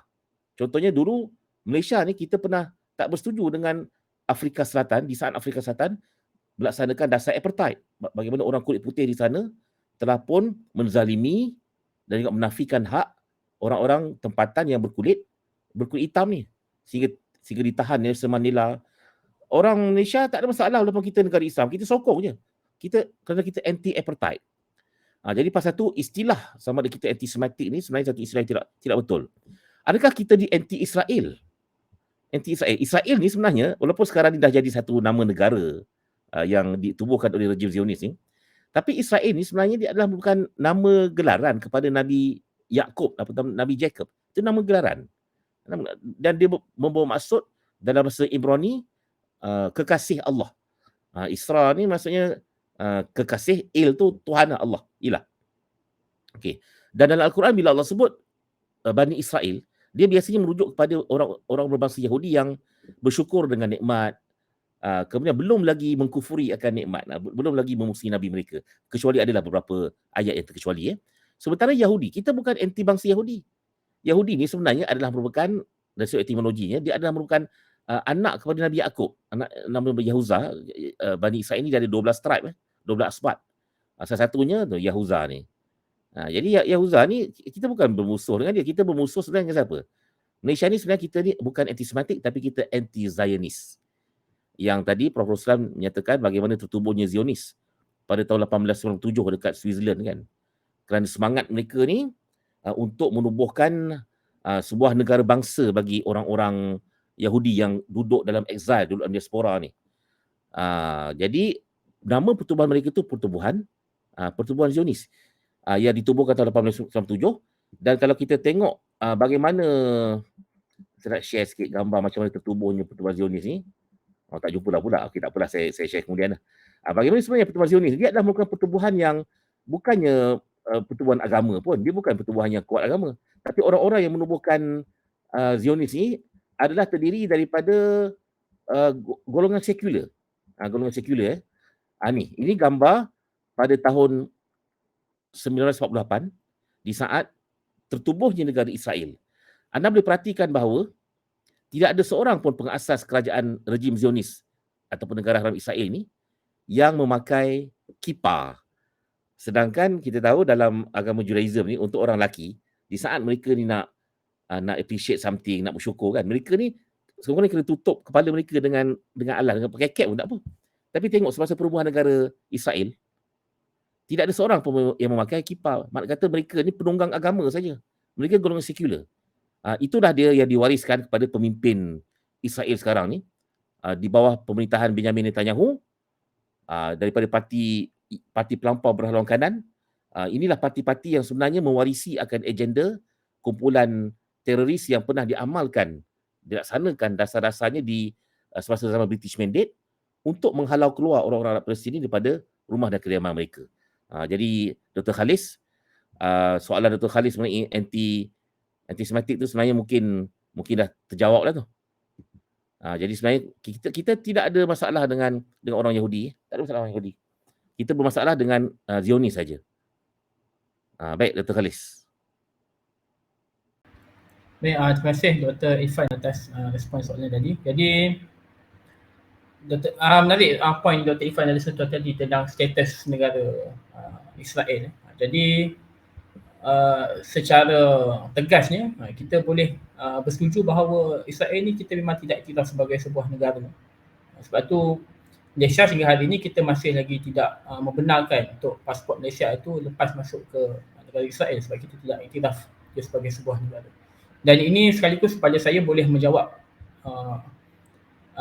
tuduhan ataupun pandangan bahawa penduduk-penduduk Palestin sama ada di sebelah tebing barat maupun Gaza wajar untuk mengosongkan tanah Palestin itu demi menyelamatkan nyawa mereka daripada teror di bedil. Tapi pandangan itu kita boleh tolak, sebab jika berundur itu bermaksud kita telah menyerahkan tanah yang sepatutnya hak rakyat Palestin itu, yang sepatutnya merupakan hak mereka, kepada kolonial ataupun penjajah. Jadi sebenarnya saya ada susun beberapa soalan lagi untuk panel. Cuma masa agak mencemburui, jadi saya nak meraikan juga soalan-soalan di ruang komen. Jadi mungkin saya boleh paparkan soalan yang pertama ni. Saya tak tahu siapa panel mana yang boleh untuk jawab. Jadi kita tengok dulu soalannya. Okey. Daripada Amirul Hakim. Saya tak pasti ini pelajar yang ambil kursus falsafah ataupun penonton awam, tapi tak apa, kita raikan. Boleh terangkan tak tentang golongan Yahudi Ortodoks dan mengapa golongan mereka menyokong hak pembebasan negara Palestin berbanding golongan Yahudi yang lain? Dr. Irfan kot? Boleh? Respon? Kena minta izin daripada Prof. Roslan dulu. Kok Prof. Roslan nak perlu jawab ke? Silakan. Yes. Prof ada soalan tentang geopolitik ni, sedap kalau Prof yang jawab. Okay. Yang bagi Dr. Irfan. Okey, hari ni bagi saya jawab lah. Okey, begini. Yahudi moden sekarang ni, mereka dia ada terbagi kepada beberapa kategori atau berjenis ya. Tadi saya sebut yang Zionis moden itu sebenarnya adalah golongan sekular, golongan nasionalis. Di sana ada juga satu golongan yang kita panggil golongan ini secara umumnya sebagai golongan ortodoks. Cuma ortodoks ni sebenarnya dia ada terpecah kepada dua. Satu yang dipanggil sebagai ultra ortodoks. Ultra ortodoks ni kumpulan pelampau. Kita boleh kata dia berhaluan kanan juga.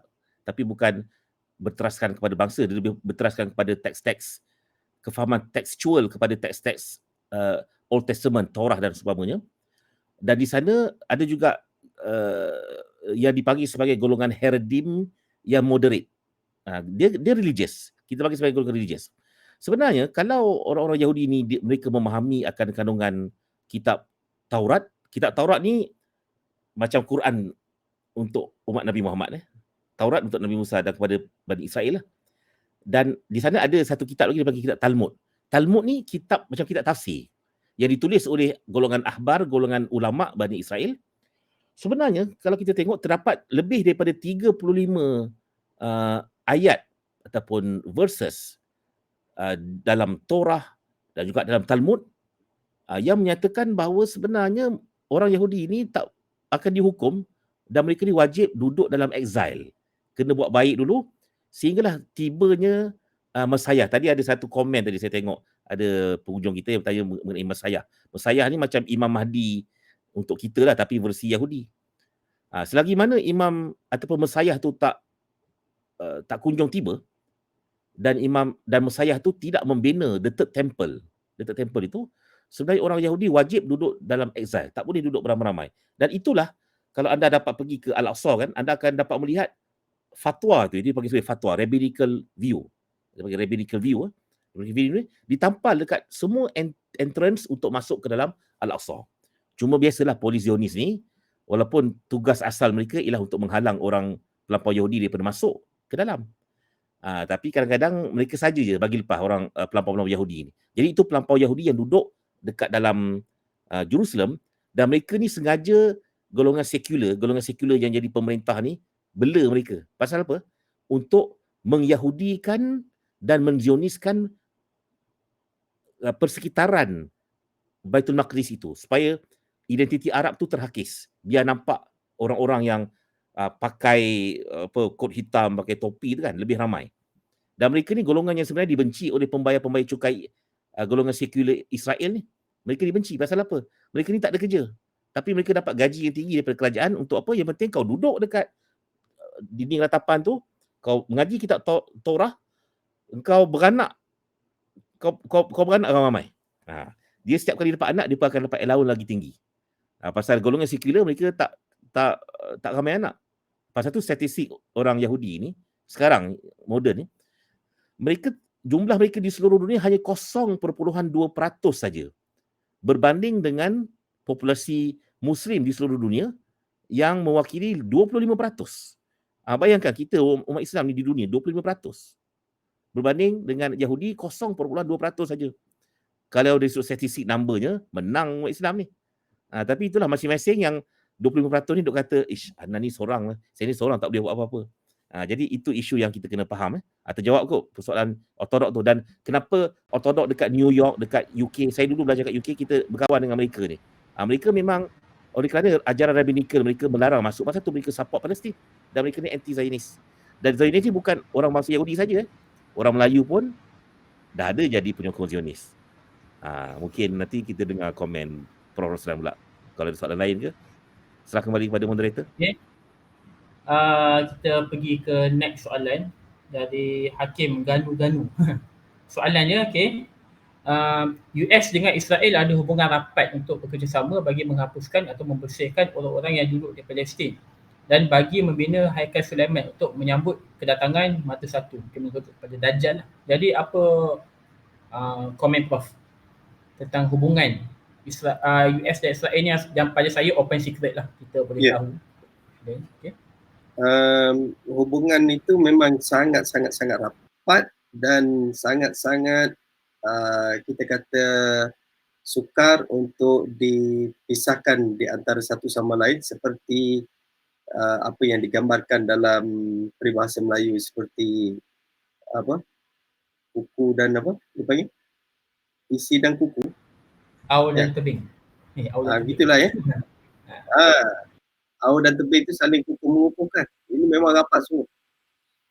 Sebab itu kalau kita tengok bajet yang diberikan kepada Israel, bajet pertahanan untuk Israel itu melebihi daripada negeri-negeri, bajet pertahanan bagi negeri-negeri lain di Amerika Syarikat. bukan bajet pertahanan saja, bajet sesebuah negeri yang ada di Amerika Syarikat itu. Maknanya bajet pertahanan yang diberikan oleh Amerika Syarikat kepada Israel. Maksudnya apa? Maksudnya Amerika memang memberikan sokongan kepada Israel dari sudut itu ya. Dan 2-3 hari yang lepas kita tengok ada video yang tersebar menunjukkan bahawa kapal daripada Amerika Syarikat sedang bersiap-siap untuk berlayar menghantar bekalan senjata ke Israel. Jadi kalau kita tengok memang dia merupakan satu hubungan yang sangat kuat. Sebab itu ada di kalangan kita yang cuba untuk cuba untuk memberikan menimbulkan pertanyaan lah ya. Kenapa ya agaknya Amerika Syarikat ini tidak mengambil salah satu daripada negeri mereka ya. US ini dia ada berapa puluh negeri di US. Siapa tahu? Dia ada lebih kurang dalam 50 negeri di Amerika Syarikat. Jadi ada orang tanya, dia kata kenapa Amerika tidak memberikan salah satu daripada negeri yang ada di sana sebagai negeri untuk orang-orang Yahudi. Jadi Israel itu dibina di sana. Jadi kan dia sebuah negeri di Amerika Syarikat. Kenapa ia perlu dibina di rantau Timur Tengah yang menyebabkan Amerika banyak perlu untuk mengeluarkan belanja. Ya?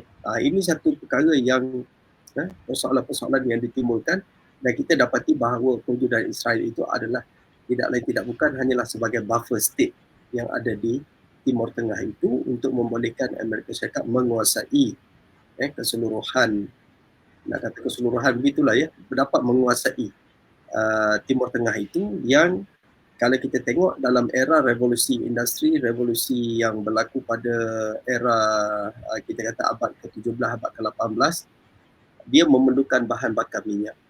Memerlukan bahan bakar minyak. Ini BBM, kita panggil ya. BBM ni kalau kata istilah orang rakan kita daripada Indonesia, BBM, bahan bakar minyak. Jadi bahan bakar minyak ni banyaknya di Timur Tengah. Sebab tu kalau kita tengok, dia bukan sekadar mewujudkan Israel tetapi dia cuba untuk menetralisasikan beberapa buah negara yang ada di Timur Tengah itu. Antara yang mereka berjaya untuk menetralisasi adalah Saudi. Kita tengok minyak-minyak yang ada di Saudi itu dikuasai oleh syarikat yang bernama Aramco. Biasa tak kalau kita tengok siapa pernah pergi umrah, pernah pergi haji, kita biasa tengok kan syarikat Aramco. Saya dulu tak tahu Aramco, ingat kan syarikat biasa macam Petronas kita lah. Rupanya Aramco tu Arab America Company yang menguruskan minyak tu. Maksudnya apa? Maksudnya penggalian minyak itu dah dikuasai oleh Amerika, dia buat kerjasama dengan Saudi. Sebab itu dia berjaya menetralisasikan Saudi. Kemudian yang kedua dia berjaya menetralisasikan Mesir melalui perjanjian yang ditandatangani oleh Anwar Sadat pada tahun 1970 apa tak salah saya 1973 Selepas daripada itu kita dapati bahawa Anwar Sadat dibunuh oleh orang yang tak berpuas hati lah. Antara puncanya adalah kerana terlibat dengan menandatangani perjanjian di, kalau tak salah saya, di Sharm el-Sheikh pada waktu itu, dibuat proses untuk mendapat proses damai.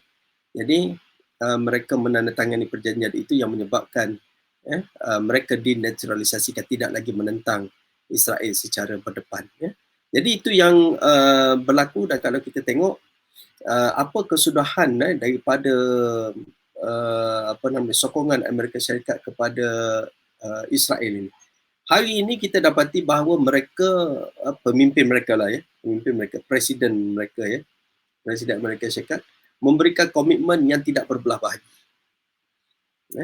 Begitu juga dengan UK. Perdana Menteri UK memberikan komitmen yang tidak berbelah bahagi. Tetapi kita dapati bahawa kebangkitan suara-suara dalaman rakyat mereka mula bangkit.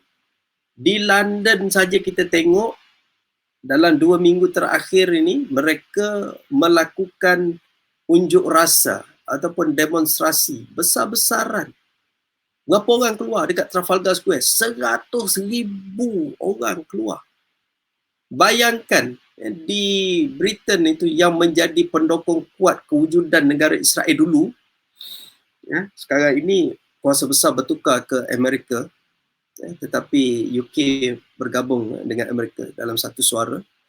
Kita dapati rakyat di UK pun tidak menyokong apa yang dibuat oleh pimpinan negara mereka. Maknanya ada di kalangan gerakan yang cukup kuat sekarang ini untuk menentang polisi-polisi yang tidak wajar, polisi-polisi yang tidak adil, yang dikenakan ke atas penduduk Palestin, yang tidak mengiktiraf penduduk Palestin ini. Polisi-polisi yang pelik-pelik ini.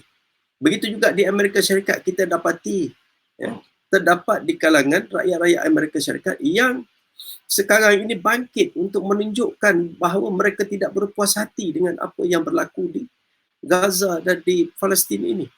Ya, kita kena faham, ya, di Amerika Syarikat ini, kalau agensi institusi-institusi utama mereka di sana memang kalau orang kata dikuasai oleh orang-orang Zionis apa semua, saya nampaklah perkara tersebut, ya.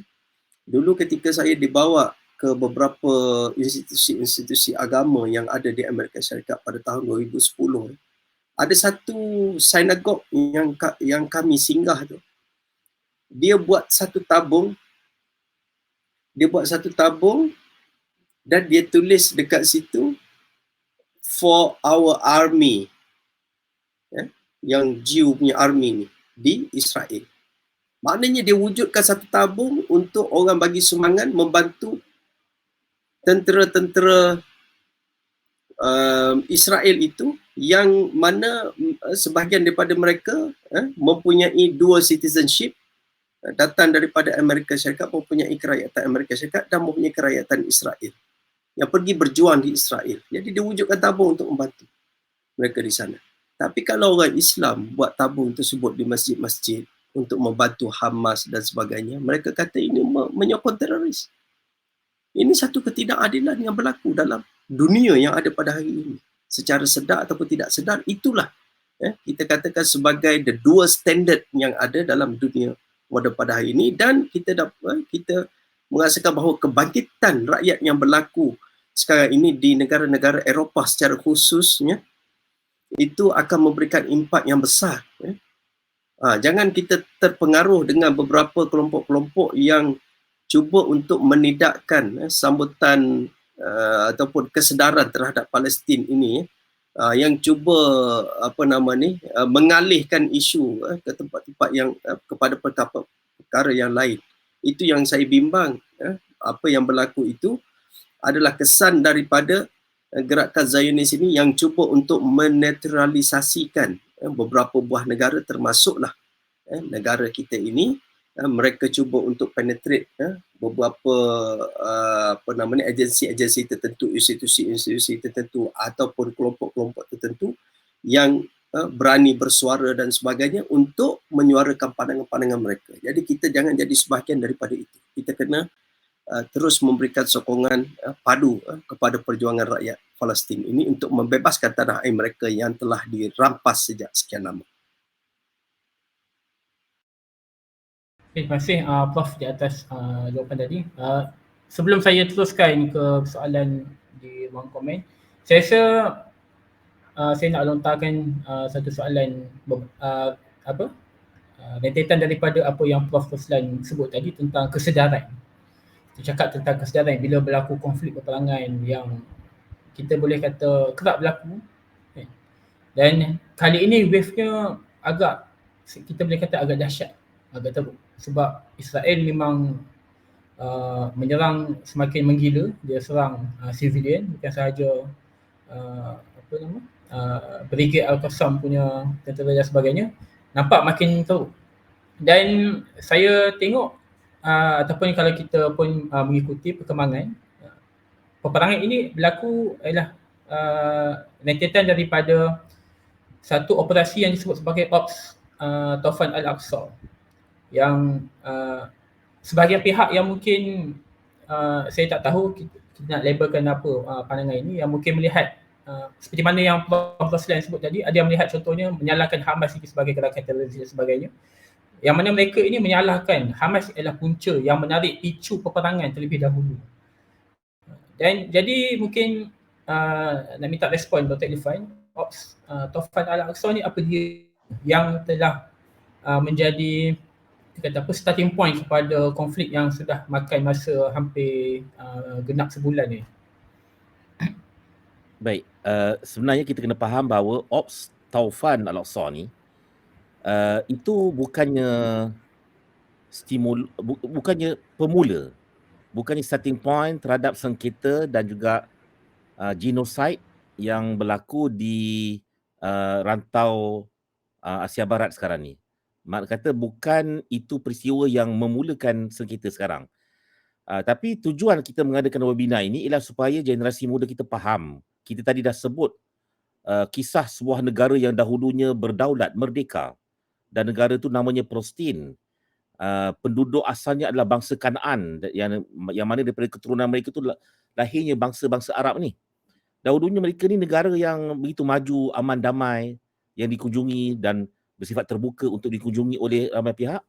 Tetapi tiba-tiba datangnya kuasa kolonial membawa kumpulan masyarakat yang nak menjajah kampung halaman mereka dan mereka juga melakukan beberapa tindakan pengganas dan menyebabkan penduduk asal tu yang dahulunya duduk aman dan damai bersama dengan orang Arab Kristian, bersama dengan orang-orang bangsa Yahudi yang memang dah lama duduk asal di Palestin itu, tiba-tiba jadilah konflik yang berlarutan lebih daripada 1 abad. Penjajahan moden ini perlu dilihat bukannya bermula daripada tarikh 7 Oktober, bukan daripada Ops Taufan Al-Aqsa, tapi dia adalah rentetan daripada siri-siri keganasan yang dilakukan oleh pelampau-pelampau Yahudi ini. Pasal tu kita mengesyorkan kepada anak-anak muda supaya jangan kita baca sejarah tu secara malas. Kita hanya tengok apa yang berlaku daripada 7 Oktober. Tapi lihat apa yang tadi Prof. Roslan dan saya dah kongsi dengan anak-anak muda kita ni, mereka lihat ke belakang bagaimana tercetusnya konflik ketegangan di Asia Barat ni dengan sebab campur tangan daripada orang-orang yang tak ada kaitan pun. Tapi semata-mata mereka nak menguasai kawasan yang strategik dan ditambah pula dengan faktor moden di mana terapatnya minyak di sekitar rantau ini menyebabkan mereka all out untuk menguasai akan Palestin. Dan maka dengan sebab itu sebenarnya dunia ni secara tabiinya tidak ada pun warga dunia ni yang nak hidup dalam keadaan keganasan, tidak ada. Semua kita ni ingin perdamaian. Tapi malangnya ada sudut sebahagian masyarakat dunia ni yang mereka akan bangun tidur dalam keadaan memikirkan hari ini aku nak bunuh berapa ramai lagi kanak-kanak yang tidak berdosa. Dan dia berlaku sekarang ni di satu kawasan di Palestin yang dipanggil sebagai Genting Gaza. Genting Gaza ataupun Gaza Strip. Bukan Semenanjung Gaza tapi Genting Gaza. Nak cerita kecil Gaza ni. Kalau kita duduk Pahang ni kan, ibarat daripada UMP kampus Gambang tu sampai ke sebelum Cerating lagi, itu je. Kecil Gaza ni, dalam setengah jam 40 minit sampai dah. Tapi kawasan ini dihuni dengan ramai penduduk yang dahulunya duduk sekitar Palestin, tapi tanah-tanah mereka dirampas, menyebabkan mereka terpaksa duduk beramai-ramai sebagai pelarian di Genting Gaza, dan mereka hidup dalam keadaan tertutup, terkawal. Mereka tak boleh keluar. Bebas keluar masuk tidak boleh. Semua dikawal. Termasuklah juga sempadan dengan Mesir tu dikawal. Jadi itu sebenarnya yang berlaku dan kita mengharapkan agar kita lebih bersifat objektif dan adil dalam menilai sejarah dan ketegangan yang berlaku di Genting Gaza sekarang ni. Dan sekurang-kurangnya Ops Taufan Al-Aqsa ni yang mana dia dilancarkan 1 hari tu saja pada 7 Oktober saja. 7 Oktober. Memang betul ada beberapa nyawa yang terkorban di peringkat warga Israel, itu collateral damage lah. Mana-mana peperangan pun akan membabitkan orang awam. Tapi tidak ada ramai. Yang ramainya adalah tentera. Dan tentera ni pun ramai di antara mereka yang kita ambil, yang Hamas ambil sebagai banduan ataupun tawanan perang, prisoners of wars. Dan mereka ni dilayan, disantuni dengan baik di dalam Genting Gaza. Sampai hari ini mereka belum lagi dibebaskan sebagai bargaining chip lah. Kalau nak minta ceasefire ke, itu dia punya bargaining chipnya. Sekurang-kurangnya operasi Taufan Al-Aqsa ni telah pun berjaya untuk mencapai beberapa matlamat. Yang pertamanya, kita berjaya untuk menghapuskan mitos yang kononnya Israel tak boleh dikalahkan. Itu dah berjaya dipatahkan. Yang keduanya, kita juga berjaya menawan banduan-banduan perang yang mereka panggil sebagai singa-singa Zionis ini, yang mereka kata mustahil mereka ni boleh ditawan. Itu pun mitos yang telah pun berjaya dipatahkan. Dan berikutnya, kita juga telah pun berjaya kalau kita lihat di Malaysia sendiri. Anak-anak muda, termasuklah juga yang kat sekolah. Sebelum ni, memandangkan berita pasal Palestin ni dia dah semakin suram. Bising pun pada waktu Ramadan je, bila perempuan Yahudi ni buat kekacauan dalam Al-Aqsa dalam bulan Ramadan. Lepas tu senyap. Maka masyarakat dunia pun beranggapan, okey, Palestin sekarang ni aman dan damai, tak ada gaduh-gaduh dah, that's okay. So masing-masing mind your own business. Tapi rupa-rupanya kita ni didiamkan dengan sengketa yang hampir berlaku setiap hari. Sama ada di tebing barat, tempat terletaknya Al-Aqsa tu bersempadanan dengan Jordan, ataupun di genting Gaza yang bersempadanan dengan Mesir. Setiap hari hampir berlaku. Jadi apa yang dilancarkan oleh pejuang-pejuang kemerdekaan Hamas di bawah sayap tentera mereka, Brigade Izzuddin Qassam ini, adalah merupakan satu wake up call. Wahai warga Malaysia yang tertidur, kamu dah lama tak ambil peduli dengan ni negara yang menjadi mangsa kezaliman, mangsa penjajahan, negara haram yang ditubuhkan di atas dasar keganasan. Dah lama kau tak ambil peduli. So sekarang ni kami buat wake up call. So menyebabkan macam minggu lepas, satu sekolah dekat Malaysia dalam masa seminggu, semua dah kenal mengenai erti perjuangan untuk memerdekakan negara berdaulat Palestin. Settle dalam masa seminggu je. Kalau dulu tak tahu apa-apa. Sekarang semua dah beritahu. Jadi itu kejayaannya.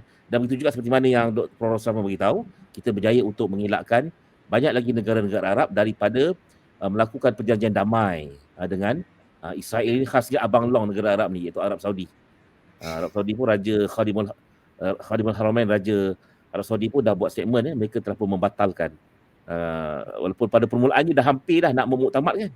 Tapi alhamdulillah dengan perkembangan terkini, mereka dah membatalkan. Semua rundingan yang lalu terbatal. Kecuali kalau saya salah maklumat, mungkin Prof. Roslan boleh tolong perbetulkan. Kembali pada moderator. Baik, terima kasih Dr. Respon Dr. Irfan untuk soalan tadi. Masa memang amat mencemburui. Kalau saya tengok banyak soalan yang dilontarkan oleh penonton, saya fikir ini satu perkembangan yang baik sebab menandakan bahawa penonton sangat prihatin dan sangat berminat dengan apa yang sedang berlaku dan sangat cakna lah untuk mengambil tahu apa sebenarnya yang berlaku. Sebab kadang-kadang bila kita baca daripada media ini, kita susah untuk nak pertimbangkan ini benar ke, ini salah ke. Jadi bila kita dengar daripada mulut orang-orang yang saya fikir pakar dan berautoriti dengan isu yang sedang melanda ini, kita insyaAllah kita lebih yakin lah dengan apa yang kita dengar dan kita pegang. Baik, sebagai penutup, mungkin sebagai rumusan sekaligus lah untuk saya lontarkan terus kepada kedua-dua panel. Jadi untuk Prof. Hadis. Yep. Sekejap. Anda tengok ada satu soalan ni daripada Hakim Raz ni. Adakah pelapis darat UMP layak untuk berperang di sana? Wah. Itu luar biasa. Ini produk yang menghargai lah semangat jiwa anak-anak muda ya. Tak apa yakin apa sebab hari tu kecoh PLKN sampai umur 35 pun dah sibuk, dah bising masing-masing. Itulah. Sampai umur 35 pun dah bising tu. Jadi nak angkat senjata. Kalau kita kata layak, dia seorang je yang pergi, orang lain tak pergi. Okey, sebagai penutup kepada kedua-dua panel, kita berbalik kepada tajuk webinar kita iaitu Palestin dan masa depan perdamaian di Asia Barat. Aspek perdamaian itu. Jadi sebenarnya apa pilihan yang kita ada untuk mencapai masa depan yang damai di Asia Barat. Jadi saya bukalah kepada kedua-dua panel, Prof. Roslan dan Dr. Irfan, sekaligus menggulungkan sesi kita pada malam ini. Okey, Dr. Irfan dulu kah? Saya dulu. Prof. Ya, saya sebenarnya tertarik juga dengan pandangan guru kita tu, Profesor Abdul Fattah Al-Raisi. Dia kata kita dah berdepan dengan isu ni lebih daripada 75 tahun ya. Iaitu daripada tahun 1948 lah kalau kita ambil daripada kewujudan negara Israel tu. Tapi dia kata daripada tahun 1948 sampai sekarang bermacam-macam inisiatif telah diambil untuk kita buat perdamaian dan sebagainya, tapi tak jalan. Dia kata kali ini keadaan yang agak sedikit luar biasa dan dia mengatakan bahawa pendekatan pun tidak lagi boleh menggunakan pendekatan cara yang lama untuk menangani isu ini, isu konflik ini. Jadi dalam keadaan kita macam tercari-cari apa formula terbaik untuk menangani isu ini, kita dapati bahawa rakyat di Gaza itu mereka akan tetap terus berada di sana dan mereka tidak berganjak daripada tanah air mereka sekarang ini, walaupun arahan daripada tentera Zionis untuk mengosongkan kawasan utara Gaza baru-baru ini, tapi mereka tetap untuk berada di kawasan mereka kerana mereka kata itu adalah tanah air mereka dan mereka tak ada tempat lain untuk pergi dan mereka nak mempertahankannya. Jadi ini adalah satu perkara yang kita rasa sangat luar biasa sikap yang ditunjukkan oleh rakyat Palestin ini dan menuntut untuk kita melakukan sesuatu. Saya nak bacakan sedikit apa yang disebutkan oleh Profesor Abdul Fattah Al-Raisi ini. Dia kata 30 hari berlalu sejak darah kanak-kanak, wanita dan rakyat Gaza ditumpahkan. Of course dia tulis dalam bahasa Inggeris tapi saya kita terjemahkan ni, ada terjemahan dalam bahasa Melayu. Dalam pembunuhan beramai-ramai abad ini dan genosid keluarga kita di Gaza, sudah tidak ada ruang lagi untuk perbincangan diplomatik. Maksudnya dari sudut seorang tokoh akademik yang sebegini pun melihat bahawa kalau perbincangan berasaskan kepada perbincangan diplomatik itu sudah seakan tidak dapat untuk memberikan apa-apa. Keluarga anda di Gaza dan seluruh umat Islam sedang menunggu tindakan praktikal anda yang serius di lapangan untuk menyokong keluarga kita di Gaza. Ini adalah masa untuk bertindak, bukan masa untuk kata-kata dan ucapan semata-mata. Dan itu yang disebutkan oleh Profesor Abdul Fattah Al-Raisi ini, dan saya kira ianya adalah reflect kepada pandangan yang dibuat oleh Ittihad Ulama Al-Alam Al-Islami yang mengeluarkan satu pandangan fatwa menggesa negara-negara Islam untuk menghantar pasukan keselamatan untuk menghantar tentera sekurang-kurangnya sebagai tentera pendamai untuk memastikan pembunuhan etnik yang sedang dilakukan ataupun genosid yang sedang dilakukan oleh tentera Zionis laknatullah alaih ini dapat dihentikan. Seperti mana kita menghantar pasukan tentera pengaman ke Lebanon yang diuruskan di bawah Pertubuhan Bangsa Bersatu. Jadi tekanan mesti terus diberikan. Jangan kita rasa macam fed up. Jangan berputus asa dalam usaha untuk memastikan Zionis ini terus diberikan tekanan kepada mereka agar mereka menghentikan tindakan zalim yang sedang mereka lakukan kepada keseluruhan rakyat Gaza. Dan saya suka juga dalam siri-siri perkongsian saya suka membacakan apa yang disebutkan oleh Profesor Abdul Fattah Al-Raisi ini. Dia kata man lam yataharrak hatta al-an bi'amalin jaddin wa nafi'in li Baitul Maqdis wa Masjidil Aqsa al-Mubarak liddifa'i wa nusrati wa himayati qadiyya arduna al-muqaddasah al-Mubarakah yakni Baitul Maqdis fa'alaihi an yuraji'a imanahu. Apa maksudnya? Dia kata barang siapa yang belum mengambil apa-apa tindakan yang serius dan berfaedah untuk Baitul Maqdis dan Masjidil Aqsa untuk mempertahankan, melindungi dan mengetengahkan isu tanah suci kita ini iaitu Baitul Maqdis, hendaklah kita rujuk kembali tahap keimanan kita. Ini dia tulis hanya selepas 5 hari konflik itu berlaku. Sekarang sudah hampir 1 bulan. Hari ini berapa bulan Dr. Hanis? 6 bulan. Ngam sebulan. Sebab dia berlaku 7 Oktober. Hari ini 6 November. Sebulan lah berlaku. Maknanya Profesor Al-Raisi masa dalam tempoh 5 hari itu dia dah tulis dah. Kalau kita tak mengambil apa-apa tindakan dan tidak menyayangi, tidak apa semua Baitul Maqdis Masjid Al-Aqsa ini, maka kita kena semak kembali keimanan kita. Jadi kita jangan jadi orang yang kita panggil perlu untuk menyemak keimanan kita. Kita kena teguhkan kekuatan untuk terus memberikan sokongan dan dukungan kepada perjuangan mereka tersebut. Terima kasih. Okey, sila Dr. Irfan untuk jawab soalan tadi sekaligus menggulungkan. Baik, saya setuju dengan pandangan supaya kita perlu mendesak agar genosid ataupun al-majzarah ataupun pembunuhan beramai-ramai ini dilaksanakan dalam kadar yang segera. Maka di peringkat kerajaan Malaysia sepatutnya kita perlulah untuk mengadakan usaha melobi sama ada OIC ataupun mana-mana blok yang kita boleh bentuk kekuatan pasukan tentera kita ni, sekurang-kurangnya seperti mana disebut untuk jadi tentera pengaman, pasukan pengaman. Kita nak pastikan yang orang awam itu dapat diselamatkan terlebih dahulu. Sekarang ni apa yang berlaku, Dr. Khalis, adalah Gaza ni dah terpecah dua di antara Gaza Utara dan Gaza Selatan.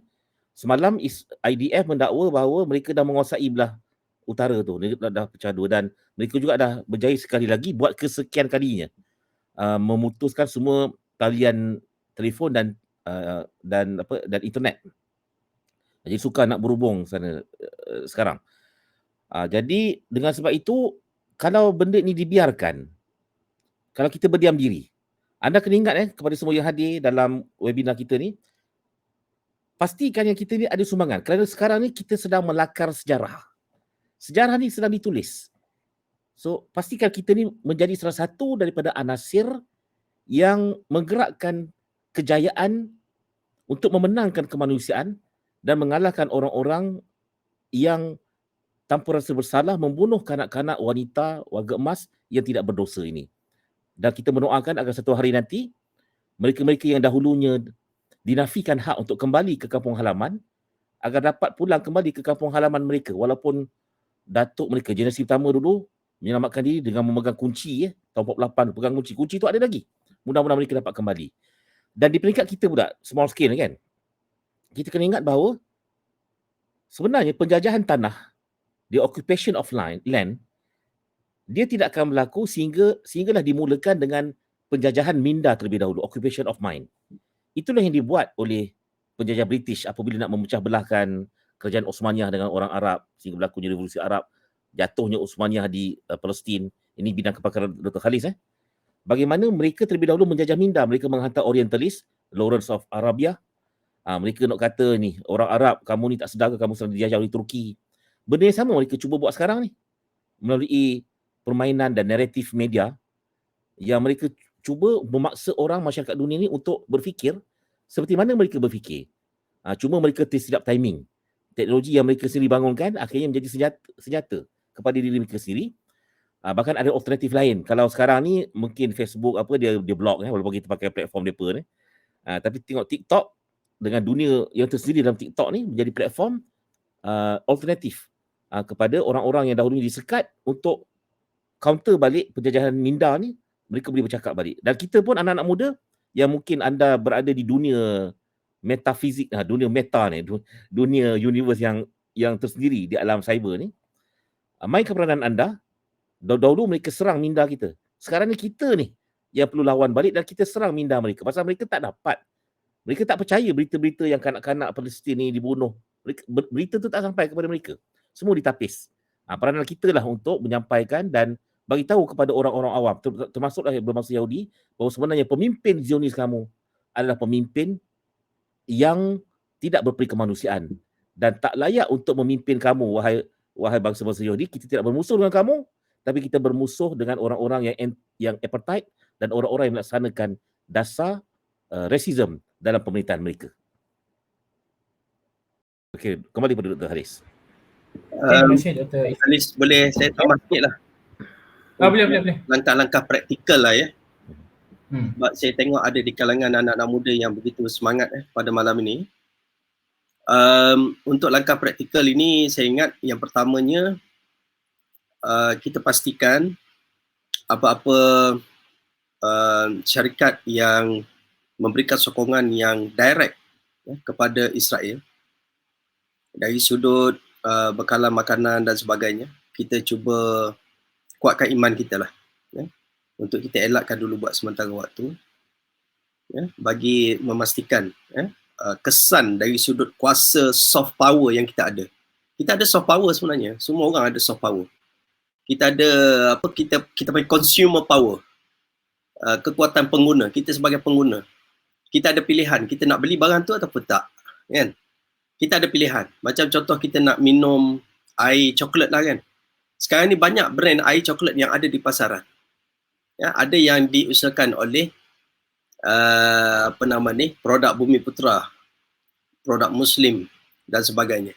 So why not kita bergerak ke arah Buy Muslim First, BMF. Walaupun suatu ketika saya ingat 2-3 tahun yang lepas agak kontroversi sikit, ada yang cuba menimbulkan kontroversi, tapi why not kan Dr. Irfan Boleh tak kita buat macam tu?